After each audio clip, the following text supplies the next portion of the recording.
Hi, Friday ബ്ലോഗിലേക്ക് സ്വാഗതം. ഇന്നത്തെ വീഡിയോയിൽ വെള്ളിയാഴ്ച ദിവസങ്ങളിൽ പൂജാമുറിയിൽ ചെയ്യാൻ പാടില്ലാത്തതും ചെയ്യേണ്ടതായിട്ടുള്ള കാര്യങ്ങളെ പറ്റിയാണ് പറയുന്നത്. ആദ്യം തന്നെ ഒരു കാര്യം പറയാം. വെള്ളിയാഴ്ച ദിവസങ്ങളിൽ ഒരു കാരണവശാലും പൂജാമുറി വൃത്തിയാക്കാനോ പൂജാമുറിയിലെ കത്തിക്കുന്ന വിളക്കുകൾ കഴുകാനോ പാടില്ല. അതിന് പിന്നിലൊരു കാരണമുണ്ട്, അത് ഞാൻ വഴിയെ പറയുന്നതായിരിക്കും. ഈ വീഡിയോ ചെയ്യുന്നത് വ്യാഴാഴ്ച രാത്രിയാണ്. ആദ്യം തന്നെ പൂജാമുറി ഫുള്ള് ക്ലീൻ ചെയ്യുകയാണ്. ഫോട്ടോസ് എല്ലാം തുടച്ച് വൃത്തിയാക്കുന്നു. ജസ്റ്റ് ഒരു വെള്ളം സ്പ്രേ ചെയ്തിട്ടാണ് ഞാൻ ക്ലീൻ ചെയ്യുന്നത്. ഏതൊരു ദിവസം മുടങ്ങിയാലും തേഴ്സ്ഡേ എങ്ങനെയായാലും പൂജാമുറി വൃത്തിയാക്കിയിട്ടേ ഞാൻ പൂജ ചെയ്യാറുള്ളൂ. വിളക്കും പാത്രമൊക്കെ കഴുകി വെച്ചിരിക്കുകയാണ്. ഞാൻ വിളക്ക് കഴുകാൻ ഉപയോഗിക്കുന്നത് നാരങ്ങ മുറിച്ചതും സോപ്പ് പൊടിയും പിന്നെ സബീന്, ഇത് മൂന്നും കൂടെ മിക്സ് ചെയ്തിട്ടാണ് ഞാൻ ഉപയോഗിക്കുന്നത്. വളരെ ഈസി ആയിട്ട് തന്നെ നമുക്ക് വിളക്കിലെ അഴുക്കുകളും കാര്യങ്ങളൊക്കെ മാറ്റി നല്ല തിളക്കമുള്ള രീതിയിൽ കഴുകിയെടുക്കാൻ പറ്റും. വേറെ പ്രശ്നങ്ങളൊന്നുമില്ല. കണ്ടിന്യൂസ് ആയിട്ട് ഞാൻ അത് തന്നെയാണ് ഉപയോഗിക്കുന്നത്. വേറെ ബ്രാസ് പോലുള്ള കെമിക്കൽസ് ഒന്നും യൂസ് ചെയ്യില്ല. ഞാൻ പണ്ട് തൊട്ട് ഇത് ഉപയോഗിച്ച് തന്നെയാണ് വാഷ് ചെയ്യാറുള്ളത്.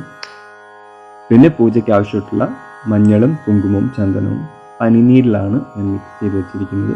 ഇതിൻ്റെ കൂട്ടത്തിൽ കുറച്ച് ജവാദ് പൗഡറും ഇട്ടിട്ടുണ്ട്. അപ്പോൾ നമുക്കൊരു ടെമ്പിൾ ആയിട്ടുള്ള ഒരു സ്മെല്ല് കിട്ടും. എനിക്ക് ഭയങ്കര ഇഷ്ടമാണ് ജവാദിൻ്റെ സ്മെല്ല്, അതുകൊണ്ടാണ് അത് യൂസ് ചെയ്യുന്നത്. പിന്നെ വിളക്കിനകത്ത് മഞ്ഞളും കുങ്കുമവും വെക്കാനായിട്ട് ഞാൻ ബഡ്സ് ഉപയോഗിച്ചാണ് വെക്കുന്നത്. സോ അപ്പം കുറച്ചുകൂടെ നല്ല പെർഫെക്റ്റ് ആയിട്ട് കിട്ടും. കൈ ഉപയോഗിക്കുകയാണെങ്കിൽ വലിയ ഡോട്ട്സ് ആയിരിക്കും വരുന്നത്, അത് അത്ര ഒരു ഫിനിഷിങ് കിട്ടാറില്ല. അതുകൊണ്ട് ഞാൻ ബഡ്സാണ് ഉപയോഗിക്കാറുള്ളത്. അപ്പോൾ നമ്മുടെ പൂജാമുറിയും സ്റ്റാൻഡും ഒക്കെ നല്ല ഫുൾ ക്ലീൻ ചെയ്ത് വെച്ചിരിക്കുകയാണ്.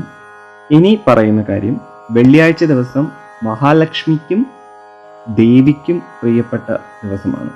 അപ്പം ദേവീ പ്രീതി കൂടുതൽ കിട്ടുന്ന ഒരു ദിവസം കൂടിയാണ് വെള്ളിയാഴ്ച ദിവസം. അപ്പോൾ വീട്ടിൽ മഹാലക്ഷ്മിയുടെ ഫോട്ടോ ഉണ്ടെങ്കിൽ അതിന് മഞ്ഞളും കുങ്കുമം വെക്കുക.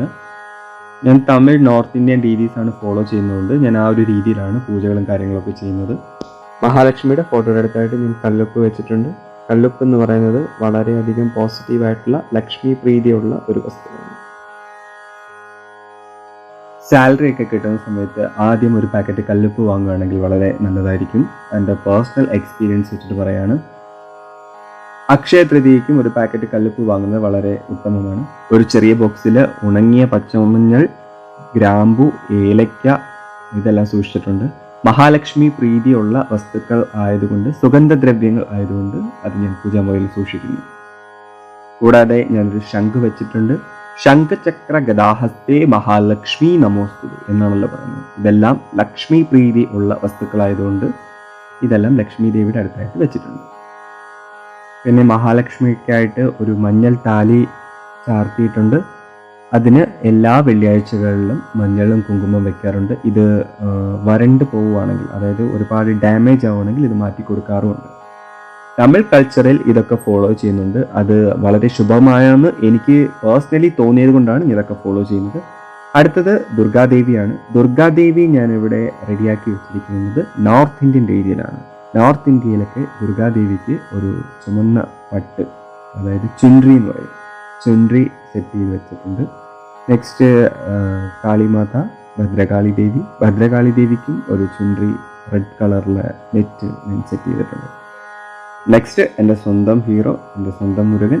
മുരുകൻ്റെ കയ്യിലിരിക്കുന്ന വേല് എനിക്ക് തൈപ്പൂയത്തിന് അമ്പലത്തിൽ നിന്ന് കിട്ടിയതാണ്. ആ വേല് കുത്തിയാണ് ഞാൻ ഇത്തവണ കാവടി എടുത്തത്. തൊട്ട് താഴെ ഇരിക്കുന്ന കാപ്പ് ഞാൻ പളനിയിൽ നിന്ന് വാങ്ങിച്ചതാണ്. ഇവിടെ ഭദ്രകാളി ദേവിയുടെ ഫോട്ടോയിലെ ഗ്രാമ്പൂവിൻ്റെ മാല ചാർത്തിയിട്ടുണ്ട്. ആഗ്രഹ സാഫല്യത്തിന് വേണ്ടി നോർത്ത് ഇന്ത്യയിൽ ഫോളോ ചെയ്യുന്ന ഒരു രീതിയാണ്. തൊട്ടടുത്തായിട്ട് ശിവലിംഗം, ശബരിമലയിൽ നിന്ന് വാങ്ങിയ സ്വാമി അയ്യപ്പൻ, പളനിയിൽ നിന്ന് വാങ്ങിയ മുരുകൻ. ആ കളർഫുള്ളായിട്ടുള്ള മുരുകൻ ഞാൻ ഇൻസ്റ്റഗ്രാം പേജായ ജെ ആർട്സ് ആൻഡ് ഹാൻഡിക്രാഫ്റ്റ്സ് എന്ന് പറഞ്ഞ പേജിൽ നിന്ന് വാങ്ങിയതാണ്. വളരെ ക്യൂട്ടാണ്. ഇത് വന്ന് നമ്മുടെ തിരുപ്പറംകുന്றம் മുരുകൻ, തിരുപ്പറംകുன்றത്ത് പോയപ്പോൾ വാങ്ങിച്ചതാണ്. ഇത് മുരുകൻ്റെ ശത്രു സംഹാര യന്ത്രം. It's very powerful. ഇത് ഞാൻ ചെയ്യിപ്പിച്ചിട്ടില്ല, ഫോട്ടോ ആയിട്ട് തന്നെ വെച്ച് വഴിപ്പെടുമ്പോൾ തന്നെ അതിൻ്റെ ഒരു പോസിറ്റിവിറ്റി എനിക്ക് മനസ്സിലാവുന്നുണ്ട്. നെക്സ്റ്റ് നമ്മൾ വിളക്കിന് മഞ്ഞളും കുങ്കുമം വെക്കുന്നതാണ് കാണിക്കാൻ പോകുന്നത്. ഇത് ഗജലക്ഷ്മി വിളക്കാണ്. കാമാക്ഷി വിളക്ക് പോലെ ഇരിക്കും, പക്ഷെ ഇത് കാമാക്ഷി വിളക്കല്ല. കാമാക്ഷി അമ്മൻ ഇരിക്കുമ്പോഴാണ് ഇത് കാമാക്ഷി വിളക്കാവുന്നത്. ഇത് ഗജലക്ഷ്മി വിളക്കാണ്. വിളക്കുകൾക്ക് എപ്പോഴും മഞ്ഞൾ കുങ്കുമം വെച്ച് പൂജകൾ ചെയ്യുന്നത് വളരെ ശുഭകരമാണ്. ഇത് ലക്ഷ്മി വിളക്കായതുകൊണ്ട് തന്നെ ഞാനത് ഫോളോ ചെയ്തു പോകുന്നു. അപ്പോൾ ബഡ്സിനകത്ത് നമ്മൾ ചെറിയൊരു ഡോട്ട് വെച്ചു. അതിനുശേഷം കുങ്കുമം അടുത്ത സൈഡിൽ വെച്ചിട്ടാണ് സെറ്റ് ചെയ്യുന്നത്. അപ്പോൾ അങ്ങനെ പൊട്ട് വെക്കുമ്പം അത് കാണാൻ നല്ല ഭംഗിയായിരിക്കും. ലാസ്റ്റ് ഫിനിഷ് നോക്കിയാൽ മനസ്സിലാവും. ടോപ്പ് ഭാഗത്തായിട്ട് ആദ്യം ഞാൻ കുങ്കുമവും മഞ്ഞളും വെച്ചു. അടുത്തത് അതിൻ്റെ ലെഫ്റ്റ് സൈഡിലായിട്ട് റൈറ്റ് സൈഡിൽ ഇങ്ങനെ ചെയ്യുമ്പം ആ വിളക്കിന് നമ്മൾ കൊടുക്കുന്ന ആ ഒരു റെസ്പെക്റ്റ്, ലക്ഷ്മി വിളക്ക് വളരെ പ്രത്യേകത ഉള്ള ഒന്നാണ്. അത് ഞാൻ ഡീറ്റെയിൽ ആയിട്ട് വേറൊരു വീഡിയോയിൽ പറയാം. സോ തമിഴ്നാട്ടിൽ ഈ ഒരു രീതിയാണ് ഫോളോ ചെയ്യുന്നത്. മലയാളികൾ ഒഴിച്ച് മറ്റുള്ള സ്റ്റേറ്റ്സിലെ എല്ലാവരും പൂജ ചെയ്യുന്ന സമയത്ത് വിളക്കുകൾ ഇങ്ങനെയാണ് സെറ്റ് ചെയ്യുന്നത്. അത് ഞാൻ ഡയറക്റ്റ് കണ്ട് എനിക്ക് ഇഷ്ടപ്പെട്ടു. സോ ഞാൻ ഫോളോ ചെയ്യുന്നു. അത് കാണുന്നതൊരു ഭംഗിയാണ്. പിന്നെ ഈ ലക്ഷ്മി വിളക്ക് എന്ന് പറയുമ്പോൾ തന്നെ ആ ലക്ഷ്മി ദേവി ഇരിക്കുമ്പം അത് ആ ഒരു രീതിയിൽ അലങ്കരിച്ച് സെറ്റ് ചെയ്ത് വെക്കുമ്പോൾ അതൊരു പവർഫുള്ളാണ് കാണാൻ. ഈ മഞ്ഞൾ കുങ്കുമം വെക്കുമ്പോൾ ശ്രദ്ധിക്കേണ്ട ഒരു കാര്യം എന്തെന്ന് വെച്ച് കഴിഞ്ഞാൽ എല്ലാം ഒറ്റസംഖ്യ ആയിരിക്കണം. ഒറ്റസംഖ്യ വരുന്ന രീതിയിൽ വേണം അത് ചെയ്യാൻ. ഒരു വീട്ടിൽ ഒരു പൂജാമുറിയിൽ ഒരു ലക്ഷ്മി വിളക്കുള്ളത് വളരെ ശുഭകരമാണ്. ലക്ഷ്മി വിളക്കിൽ സാക്ഷാൽ മഹാലക്ഷ്മി കുടികൊള്ളും എന്നാണ് പറയുന്നത്. ചില പ്രത്യേക ദിവസങ്ങളിൽ ഞാനിപ്പോൾ കാണിച്ച ആ ഒരു പോർഷനിൽ മഞ്ഞൾ തേച്ചിട്ട് ഞാൻ മഞ്ഞൾ കുങ്കുമം വെക്കാറുണ്ട്. ചില സമയത്ത് അവിടെ പൂ വെച്ചിട്ടായിരിക്കും ഡെക്കറേഷൻ ചെയ്യുന്നത്. ഇപ്പോൾ സാധാരണ രീതിയിൽ ഇതൊരു ഫ്രൈഡേയിൽ എല്ലാ ദിവസവും ചെയ്യുന്നത് കൊണ്ട് ഇങ്ങനെയാണ് ചെയ്തു പോകുന്നത്. പിന്നെ ലക്ഷ്മി വിളക്കിൽ ശ്രദ്ധിക്കേണ്ട ഒരു കാര്യം, ഒരു ചെറിയ തട്ടം വെച്ചിട്ട് അതിൻ്റെ മുകളിൽ വേണം ലക്ഷ്മി വിളക്ക് വെക്കാൻ. തമിഴ്നാട്ടിൽ ലക്ഷ്മി വിളക്ക് വെക്കുന്നതിന് മുമ്പ് ഈ തട്ടത്തിനകത്ത് മഞ്ഞൾ കുങ്കുമൊക്കെ വെച്ചിട്ട് കുറച്ച് പച്ചരി ഇട്ടിട്ട് അതിൻ്റെ പുറത്തായിട്ടാണ് ലക്ഷ്മി വിളക്ക് വെക്കുന്നത്. ഇവിടെ ഞാൻ കോമൺ ആയിട്ട് തട്ടത്തിനകത്ത് മഞ്ഞൾ കുങ്കുമം വെക്കുന്നു, ലക്ഷ്മി വിളക്ക് അതിൻ്റെ മുകളിൽ വെച്ച് കത്തിച്ചാണ് പോകുന്നത്. ആ ഒരു ഗോൾഡൻ ഫിനിഷിലുള്ള ആ ഒരു തട്ടത്തിനകത്ത് മഞ്ഞൾ കുങ്കുമം വെക്കുമ്പോൾ തന്നെ അത് കാണാൻ തന്നെ ഒരു ഐശ്വര്യമല്ലേ. ഈ ഒരു രീതിയിലാണ് തമിഴ്നാട്ടിലും കർണാടകയിലും ആന്ധ്രയിലും നോർത്ത് ഇന്ത്യയിലും ആൾക്കാർ പൂജാരീതികളിൽ ഫോളോ ചെയ്തു വരുന്നത്. ഇത് ആ ഒരു ഫിനിഷിങ് കാണാൻ തന്നെ നല്ല ഭംഗിയല്ലേ. അതും മാത്രമല്ല അതിന് ഒരുപാട് പോസിറ്റിവിറ്റി ഉണ്ട്. മഞ്ഞൾ കുങ്കുമം എന്ന് പറയുന്നതിന് വളരെ ശുഭമായിട്ടുള്ള ഒരു വസ്തുവാണ്. അപ്പോൾ അത് നമ്മൾ കത്തിക്കുന്ന വിളക്കിലും പൂജാപാത്രങ്ങളിലും ഒക്കെ വെച്ചതിന് ശേഷം പൂജ നടത്തുക എന്ന് പറയുന്നതിന് ഒരു പോസിറ്റീവ് വൈബുള്ള ഒരു കാര്യമായതുകൊണ്ട് എനിക്കത് ഇഷ്ടം തോന്നി, അട്രാക്ഷൻ ആയി. ഞാൻ ഇത് കണ്ടിന്യൂ ആയിട്ട് ഫോളോ ചെയ്ത് വരും. നോക്കി, ഇനി ഇതിൻ്റെ മുകളിലായിട്ടാണ് ലക്ഷ്മി വിളക്ക് വെക്കുക. അടുത്തത് ആരതി എടുക്കുന്ന വിളക്കാണ്. ഇതിനെ നന്ദവിളക്കെന്നാണ് പറയുക. വേറെ എന്തെങ്കിലും പേര് പറയുന്നുണ്ടെങ്കിൽ കമൻറ്റ് ബോക്സിൽ പറയാം. നെക്സ്റ്റ് ആരതി തട്ടം, അതിനും ഇതേപോലെ മഞ്ഞൾ കുങ്കുമം വെച്ചിട്ടാണ് ഞാൻ പൂജ ചെയ്യുന്നത്. പൂജകളുടെ കാര്യത്തിൽ നോ കോംപ്രമൈസ്. ചൊവ്വ വെള്ളി മസ്റ്റായിട്ട് ഈ ഒരു രീതി ഫോളോ ചെയ്ത് പോകും. കാര്യം നമ്മുടെ ഡെയിലി കാര്യങ്ങളെല്ലാം പെർഫെക്റ്റ് ആയിട്ട് നടക്കുന്നുണ്ട്. രാവിലെ എണീക്കുന്നു, പല്ല് തേക്കുന്നു, ഫുഡ് കഴിക്കുന്നു, അതെല്ലാം ആ ഒരു കണ്ടിന്യൂഷൻ മുടങ്ങാതെ പോകുന്നുണ്ട്. അപ്പോൾ ദൈവങ്ങളുടെ കാര്യത്തിൽ ആ ഒരു രീതി ഫോളോ ചെയ്ത് പോകുന്നതാണ് നല്ലതെന്ന് എനിക്ക് തോന്നുന്നു. എൻ്റെ പേഴ്സണൽ ഒപ്പീനിയനാണ്. അവിടെ ഒരു കോംപ്രമൈസിൻ്റെ ആവശ്യമില്ല എന്ന് തന്നെയാണ് എനിക്ക് പറയാറ്. നമ്മൾ നാളെ രാവിലെ എണീക്കുന്ന സമയത്ത് നേരമില്ല എന്ന് പറഞ്ഞ് പല്ല് തേക്കാതെ നമ്മൾ എന്തായാലും പോകത്തില്ലല്ലോ. അപ്പം പല്ല് തേച്ചിട്ടല്ലേ നമ്മുടെ ബാക്കിയുള്ള കാര്യങ്ങളൊക്കെ ചെയ്യാറുള്ളത്. അപ്പം അവിടെ നമ്മളൊരു കോംപ്രമൈസിന് റെഡി ആവട്ടെ. അപ്പോൾ ദൈവത്തിൻ്റെ കാര്യത്തിലും അങ്ങനെ ഒരു കോംപ്രമൈസിൻ്റെ ആവശ്യമില്ല എന്നാണ് എൻ്റെ അഭിപ്രായം.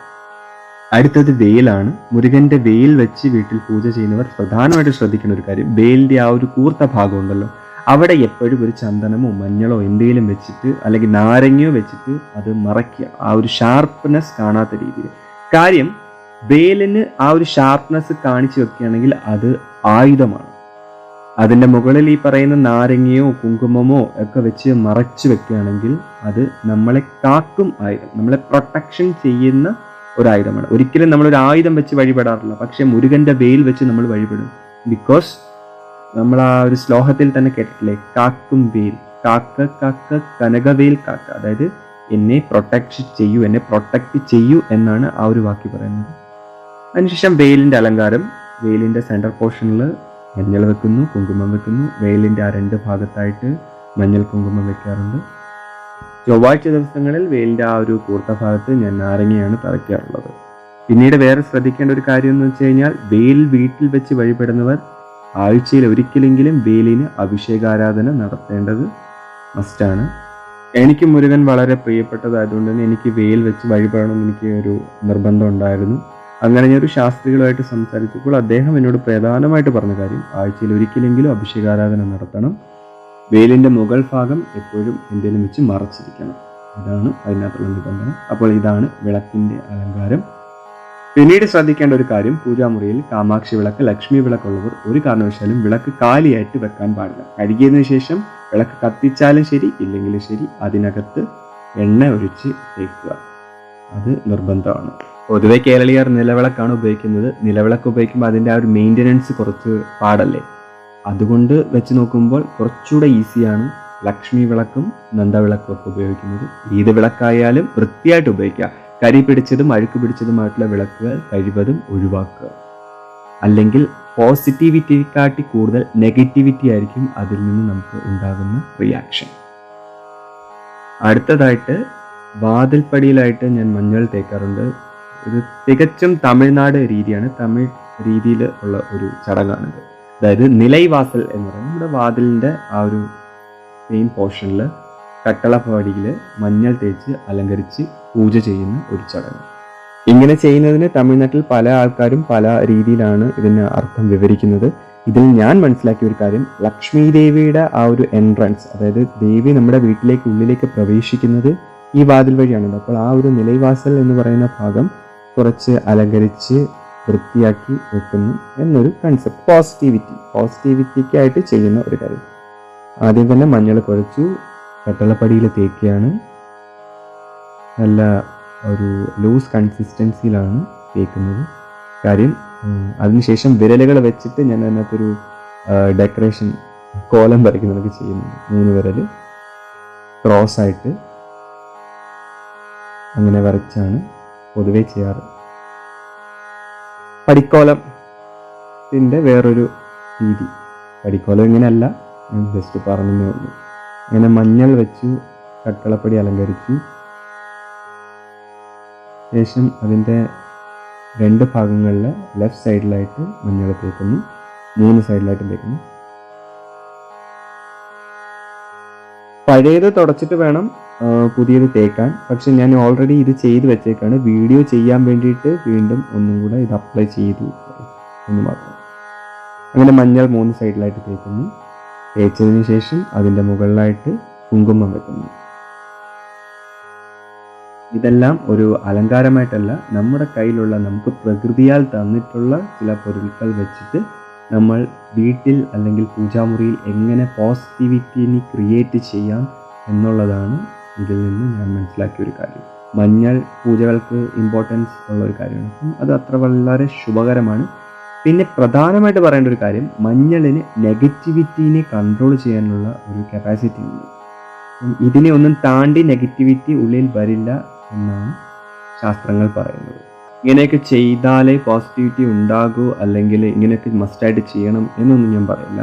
എൻ്റെ ലൈഫിൽ ഞാൻ ചെയ്തു, എനിക്ക് പേഴ്സണൽ ആയിട്ടുള്ള ഒരു എക്സ്പീരിയൻസ് ഉണ്ട്. എനിക്ക് തോന്നിയ അല്ലെങ്കിൽ എൻ്റെ ലൈഫിൽ ഞാൻ എക്സ്പീരിയൻസ് ചെയ്ത കാര്യങ്ങൾ മാത്രമേ ഞാൻ എൻ്റെ വീഡിയോസിൽ പ്രസൻറ്റ് ചെയ്യാറുള്ളൂ. നിർബന്ധമില്ല, ചെയ്യാം. ഇങ്ങനെ ചെയ്യുന്നത് കൊണ്ട് നഷ്ടങ്ങളൊന്നും നമുക്ക് വരുന്നില്ല, പകരം പോസിറ്റിവിറ്റിയാണ് നമ്മൾ ക്രിയേറ്റ് ചെയ്യുന്നത്.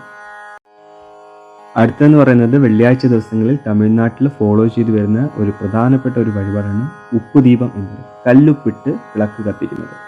ഇങ്ങനെ ചെയ്യുന്നത് കൊണ്ട് നമ്മളുടെ നെഗറ്റിവിറ്റീസിനെ കൂടുതൽ ഇല്ലായ്മ ചെയ്യാനും ദൃഷ്ടിദോഷം, കണ്ണുദോഷം, പ്രാക്കദോഷം ഇതൊക്കെ ഇല്ലായ്മ ചെയ്യാനായിട്ട് കല്ലുപ്പ് ദീപം തമിഴ്നാട്ടിൽ തെളിയിക്കാറുണ്ട്.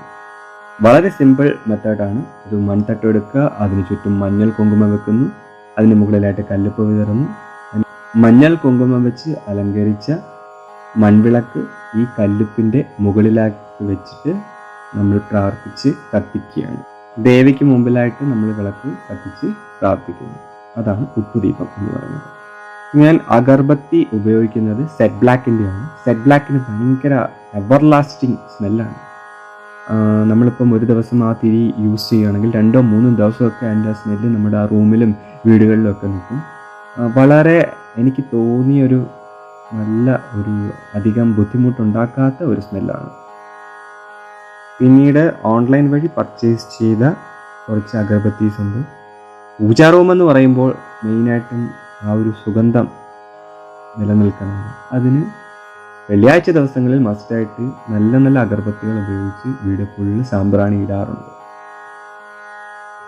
ഓൺലൈൻ വഴി മീഷോ വഴിയാണ് വാങ്ങിയത്. അതുകൊണ്ട് തന്നെ വളരെ റേറ്റ് കുറവായിരുന്നു. വിചാരിച്ചതിലും നല്ല സ്മെല്ല് കിട്ടുന്ന അഗർബത്തീസാണ്. എല്ലാം ഡിഫറെൻ്റ് ആയിട്ടുള്ള സ്മെല്ലുകളാണ്.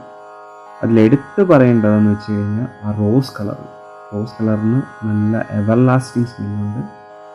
ഡിഫറെൻറ്റ് സ്മെല്ലുള്ള അഗർബത്തീസ് കളക്ട് ചെയ്ത് വെക്കുന്നത് എനിക്ക് വളരെ ഇഷ്ടമുള്ളൊരു കാര്യമാണ്. കോസ്റ്റ്ലി അല്ലാത്ത ഇത് പിന്നെ കൂടുതലായിട്ട് എടുത്തു പറയേണ്ട ആവശ്യമില്ലല്ലോ, എല്ലാവർക്കും അറിയാവുന്ന ഒന്ന് തന്നെയാണ് മായ സുപ്രീം. വളരെ അടിപൊളി സ്മെല്ലാണ്. ഇത് നമ്മൾ കത്തിക്കണമെന്നൊന്നുമില്ല. ഇതിൻ്റെ ഒരു പാക്കറ്റ് മേടിച്ചിട്ട് കത്തിക്കാതെ തന്നെ റൂമിൽ വെച്ചാൽ തന്നെ അതിൻ്റെ ആ ഒരു സ്മെല്ല് റൂം ഫുള്ള് സ്പ്രെഡാകും. പൂജയുടെ സെറ്റപ്പ് ഇത്രയേ ഉള്ളൂ. അടുത്തതായിട്ട് നിവേദ്യമാണ്, ഭഗവാന് സമർപ്പിക്കാനുള്ള നിവേദ്യം. അത് ഒരു ചെറിയ ഉരുളിക്കകത്ത് പഴം നുറുക്കിയതും, ഞാലിപ്പൂവും പഴമാണ്, പഴം നുറുക്കിയതും മുരുകന് ഏറ്റവും ഇഷ്ടപ്പെട്ട പൊരിക്കടലയും പിന്നെ കുറച്ച് കൽക്കണ്ടവും നെയ്യ് ഒഴിച്ച് മിക്സ് ചെയ്ത് വെച്ചിരിക്കുന്ന ഒരു നിവേദ്യം. അപ്പം ഇതാണ് വെള്ളിയാഴ്ച ദിവസത്തെ എൻ്റെ പൂജാരീതികൾ. ഇങ്ങനെ വിളക്കൊക്കെ കത്തിച്ചു, പൂജ സ്റ്റാർട്ട് ചെയ്യാൻ പോവുകയാണ്. കുറച്ച് വിഷ്വൽസ് ഒന്നും എനിക്ക് എടുക്കാൻ പറ്റില്ല. പൂജ ചെയ്യുന്ന സമയത്ത് ക്യാമറ ഓൺ ചെയ്ത് വരയ്ക്കാനുള്ള ബുദ്ധിമുട്ടുള്ളതുകൊണ്ട് എടുത്തില്ല. ആവുന്നതൊക്കെ എടുത്തിട്ടുണ്ട്, വീഡിയോ ഷൂട്ട് ചെയ്യാൻ വേണ്ടി മാത്രം. ഇനി ഉപ്പുദീപം തെളിയിക്കാൻ പോവാണ്. ഇത് തെളിയിക്കുമ്പോൾ എന്താണോ നമ്മുടെ മനസ്സിൽ ആവശ്യം അത് മനസ്സിൽ കണ്ട് ദേവിയോട് പ്രാർത്ഥിച്ച് അത് നടത്തിത്തരണേ, ഇപ്പോൾ നെഗറ്റിവിറ്റി ആണെങ്കിൽ അത് നീക്കണമേ എന്നൊക്കെ പറഞ്ഞ് മനസ്സിൽ വിചാരിച്ച് പ്രാർത്ഥിച്ചിട്ട് ഉപ്പുദീപം തെളിയിക്കുന്നു. ഏറ്റവും വലിയ പ്രാർത്ഥന നമ്മൾ പുസ്തകങ്ങളിൽ വായിക്കുന്നതല്ല, മനസ്സറിഞ്ഞ് നമ്മൾ പറയുന്നത്, ഡയറക്റ്റ് ദൈവവുമായിട്ട് സംസാരിക്കുന്ന രീതിയിൽ എന്താണോ പറ്റുന്നത് അതാണ് പ്രാർത്ഥന. പുസ്തകങ്ങളിലൊക്കെ എഴുതി വെച്ചിരിക്കുന്നത് മന്ത്രങ്ങൾ മാത്രമാണ്. അത് വേണം. അത് കൂടാതെ ഒരു ഭക്തിമയമായ സ്വന്തമായിട്ട് നമ്മൾക്ക് എന്തെങ്കിലും പറയണമെന്നുണ്ടെങ്കിൽ ഡയറക്റ്റ് നമുക്ക് സംസാരിക്കാം. കോമൺ കാഷ്വൽ ടോക്ക് നമ്മൾ മനുഷ്യരോടൊക്കെ സംസാരിക്കുന്ന പോലെ തന്നെ ദൈവങ്ങളോട് സംസാരിക്കാം. അങ്ങനെ സംസാരിക്കാൻ ശ്രമിക്കുക. പൂജകൾക്ക് വേണ്ടി മാത്രമേ ഞാൻ മന്ത്രങ്ങളും ശ്ലോകങ്ങളും ഉപയോഗിക്കാറുള്ളൂ. അല്ലാത്തപ്പോൾ കോമൺ കാഷ്വൽ ടോക്ക് ദൈവങ്ങളോടും മനുഷ്യരോട് എങ്ങനെ സംസാരിക്കുന്നു അതേപോലെ. ആദ്യം തന്നെ ഗണപതി ഭഗവാന് സാമ്പ്രാണി കാണിക്കുന്നു. കാണിച്ചതിന് ശേഷം മുരുകന് മറ്റ് വെച്ചിരിക്കുന്ന ദൈവങ്ങൾക്കും കാണിക്കുന്നു. ലക്ഷ്മി വിളക്കിന് കാണിക്കുന്നു. ആരെയൊക്കെ വെച്ചിട്ടുണ്ടോ, ആരുടെയൊക്കെ ഫോട്ടോസ് പൂജാമുറിയിൽ വെച്ചിട്ടുണ്ടോ ആ ദൈവങ്ങൾക്ക് എല്ലാം സാമ്പ്രാണി കാണിച്ചതിന് ശേഷമാണ് പൂജ സ്റ്റാർട്ട് ചെയ്യുന്നത്. ഈ ഒരു രീതിയാണ് ഞാൻ വർഷങ്ങളായിട്ട് ഫോളോ ചെയ്തു വരുന്നത്. ഇനി അഭിഷേകാരാധനയാണ്. ശിവലിംഗത്തിനും മുരുകൻ്റെ വിഗ്രഹത്തിനും നേരത്തെ ഞാൻ പറഞ്ഞതുപോലെ ബേലിനും ഉള്ള അഭിഷേകാരാധന വഴിപാടാണ് അടുത്തത്. നമ്മൾ ശിവലിംഗത്തിന് അഭിഷേകം ചെയ്യുമ്പോൾ ഡയറക്റ്റ് നേരെ സെൻറ്റർ പൊസിഷനിലായിട്ട് ചെയ്യരുത്. ആദ്യമേ ആ ശിവലിംഗത്തിൻ്റെ രണ്ട് ഭാഗങ്ങളിൽ ആദ്യമേ ഗണപതിയാണ് ഒരു ഭാഗത്ത്, രണ്ടാമത്തെ ഭാഗത്ത് മുരുകനും, സെൻട്രൽ പോർഷനിലായിട്ട് അശോക് സുന്ദരിയുമാണ് ഇരിക്കുന്നത്. അപ്പം ആദ്യം അവർക്ക് ഈ 3 പേർക്കും കൊടുത്തതിന് ശേഷം മാത്രമേ ശിവലിംഗത്തിന് അഭിഷേകം ചെയ്യാവൂ. ഇത് നോർത്ത് ഇന്ത്യയിൽ വെച്ച് ഞാൻ മനസ്സിലാക്കിയ ഒരു കാര്യമാണ്. അവിടെ ശിവലിംഗങ്ങൾക്ക് അഭിഷേകം ചെയ്യുന്നത് ആ ഒരു രീതിയാണ്. അപ്പോൾ അവരെനിക്ക് പറഞ്ഞു തന്നെയാണ്. ശിവലിംഗത്തിന് അഭിഷേകം ചെയ്യുന്ന സമയത്ത് ഓം നമഃ ശിവായയും, മുരുകൻ അഭിഷേകം ചെയ്യുന്ന സമയത്ത് ഓം ശരവണ ഭവായി, വേലിന് അഭിഷേകം ചെയ്യുമ്പോഴും ഓം ശരവണ ഭവയാണ് ഞാൻ പറയാറുള്ളത്. വെള്ളമൊഴികെ എന്ത് ഉപയോഗിച്ചാലും അതിന് മണിയടിക്കണം. അത് തമിഴ്നാട്ടിലൊക്കെ ഫോളോ ചെയ്തു വരുന്ന രീതിയാണ്. ക്ഷേത്രങ്ങളിൽ ഞാനത് കണ്ടിട്ടുണ്ട്. അതുകൊണ്ട് ആ ഒരു രീതി തന്നെ ഫോളോ ചെയ്തു വരുന്നു. അതിനുശേഷം മഞ്ഞളാണ് അഭിഷേകം ചെയ്യുന്നത്. മഞ്ഞൾ കലക്കിയ വെള്ളം ശിവലിംഗത്തിനും മുരുക ഭഗവാന്റെ വിഗ്രഹത്തിനും വേലിനും അഭിഷേകം ചെയ്യുന്നു. പിന്നെ വിശേഷാൽ ദിവസങ്ങളിൽ പാലഭിഷേകം, തൈരഭിഷേകം, നെയ്യ്, പനിനീര് ഒക്കെ ഉപയോഗിച്ച് അഭിഷേകങ്ങൾ ചെയ്യാറുണ്ട്. പിന്നെ ഇതിൽ നമ്മൾ മനസ്സിലാക്കേണ്ട ഒരു പ്രധാന കാര്യം എന്ന് വെച്ച് കഴിഞ്ഞാൽ ഈ ഓരോ പൊരുൾകൾ നമ്മൾ ഉപയോഗിക്കുന്ന ഓരോ വസ്തുക്കൾക്കും ഓരോ ഗുണമാണ് അഭിഷേകം ചെയ്യുമ്പോൾ കിട്ടുന്നത്. അതായത് പാലിനും തൈരിനും നെയ്യ്ക്കും പനിനീരിനും പഞ്ചാമൃതത്തിനും ഇതിനെല്ലാം ഓരോരോ പ്രത്യേക ഗുണങ്ങളുണ്ട്. അതിനെപ്പറ്റി ഞാൻ വേറൊരു വീഡിയോയിൽ പറയുന്നതായിരിക്കും. അഭിഷേകത്തിന് ശേഷം വസ്ത്രം വെച്ച് തുടയ്ക്കുന്ന വീഡിയോ എടുത്തില്ല. ശേഷം മുരുകൻ്റെ വിഗ്രഹത്തിൽ മഞ്ഞൾ കുങ്കുമം വെക്കുകയാണ്. മഞ്ഞൾ കുങ്കുമം വെച്ച് അലങ്കരിക്കുന്നു. അതും ഒറ്റപ്പട എന്ന രീതിയിലാണ് ചെയ്യുന്നത്. അടുത്തത് ഞാൻ പറഞ്ഞതുപോലെ വേലിൻ്റെ അറ്റത്തായിട്ട് നാരങ്ങ തറയ്ക്കുന്നു. അത് ടൈറ്റായില്ല, അതുകൊണ്ടാണ് വീഡിയോ നമ്മുടെ തറച്ചിട്ട് അതിൻ്റെ സെൻറ്റർ പോർഷനിൽ മഞ്ഞൾ കുങ്കുമം വെച്ച് അലങ്കരിക്കുകയാണ്. ഇങ്ങനെ ചെയ്തിട്ടാണ് ചൊവ്വ വെള്ളി ദിവസങ്ങളിൽ ഞാൻ പൂജകൾ ചെയ്യാറുള്ളത്. വിശേഷാൽ ദിവസങ്ങളിൽ വേലിന് പൂവൊക്കെ വെച്ചിട്ട് പൂമാലയൊക്കെ വെച്ച് അലങ്കരിച്ച് ചെയ്യാറുണ്ട്. കോമൺ ഒരു ദിവസമുണ്ട്, അതുകൊണ്ട് ഇങ്ങനെയാണ് ചെയ്യുന്നത്. വിശേഷാൽ ദിവസങ്ങളുടെ ഒരു പൂജ അപ്ഡേറ്റ് ചെയ്യുന്നതായിരിക്കും. അഭിഷേകത്തിന് ശേഷമുള്ള വെള്ളവും മറ്റു വസ്തുക്കളും ചെടിച്ചട്ടിയിൽ ഒഴിച്ചു കളയുക. നമ്മൾ നടക്കുന്ന തറയിലും വഴികളിലും ഒഴിക്കാതിരിക്കാൻ ശ്രദ്ധിക്കുക. നമ്മൾ വെള്ളിയാഴ്ച ദിവസങ്ങളിൽ കത്തിക്കുന്ന വിളക്കിൽ ലക്ഷ്മി ദേവി കുടിയിരിക്കുമെന്നാണ് പറയുന്നത്. ഇത് പിറ്റേ ദിവസം ശനിയാഴ്ച വൈകുന്നേരം വരെ അതിൻ്റെ സാന്നിധ്യം ഉണ്ടാകും എന്നാണ് ശാസ്ത്രങ്ങൾ പറയുന്നത്. അപ്പോൾ അതുകൊണ്ടാണ് വെള്ളിയാഴ്ച ദിവസങ്ങളിൽ പൂജാമുറിയും വിളക്കും വൃത്തിയാക്കലെന്ന് പറയുന്നത്. അപ്പോൾ ഈ ഒരു രീതിയാണ് ഞാൻ ഫോളോ ചെയ്തു വരുന്നത്. ഇതിലെന്തെങ്കിലും തിരുത്തുണ്ടെങ്കിൽ കമൻറ്റ് ബോക്സിൽ പറയുക. വീഡിയോ ഇഷ്ടമായെങ്കിൽ ഷെയർ ചെയ്യുക, ലൈക്ക് ചെയ്യുക, എൻ്റെ ചാനൽ സബ്സ്ക്രൈബ് ചെയ്യുക. മുരുക സംബന്ധമായിട്ടുള്ള എന്ത് സംശയങ്ങളും കമൻറ്റ് ബോക്സിൽ നിങ്ങൾക്ക് എന്നോട് ചോദിക്കാവുന്നതാണ്. എനിക്കറിയാവുന്ന കാര്യം ഞാൻ പറഞ്ഞു തരുന്നതായിരിക്കും. മുരുക ഭഗവാന്റെ വിശേഷാൽ ദിവസങ്ങൾ, വിശേഷാൽ പൂജകൾ, പൂജാവിധികൾ, വ്രതങ്ങൾ, ധ്യാന ശ്ലോകങ്ങൾ, മന്ത്രങ്ങൾ, മുരുക പുരാണ തത്വങ്ങൾ എന്നിവയറിയാൻ മുരുക ഭക്തിയിൽ താല്പര്യമുള്ളവർക്ക് എൻ്റെ യൂട്യൂബ് ചാനലും ഇൻസ്റ്റാഗ്രാം പേജും ഫോളോ ചെയ്യാവുന്നതാണ്. ഡിസ്ക്രിപ്ഷനിൽ ഞാൻ ലിങ്കുകൾ കൊടുത്തിട്ടുണ്ട്.